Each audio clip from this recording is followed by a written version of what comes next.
problem was that we were totally working in spreadsheets, right? And that worked really well for the first little bit, but as you're trying to scale the business, it becomes harder and harder to be able to understand what's going on with the business, to understand your utilization, understand who's staffed where, things like that. Before we went with Certinia, we had data in spreadsheets, which means more complicated spreadsheets.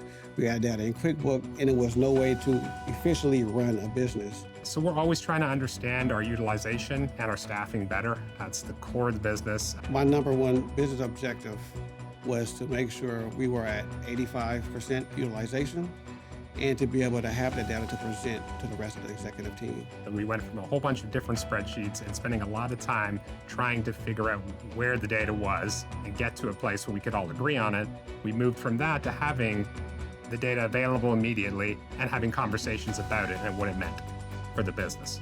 The biggest improvements we saw in our business after launching Certinia was in being able to officially track utilization and look at planned hours versus actual hours. How we'll be able to track the value Certinia brings to our business going forward is to see how it helps us achieve these business metrics, from discovery to execution to go live, and then track how things go with support. So seeing the data that Certinia allows us to put forward and present to the executive team, and seeing that we're starting to get faster, that's how I'll start tracking everything. So the reason that we chose Certinia is that A, it's on the Salesforce platform. B, it got us out of our spreadsheets and gave us a single source of truth.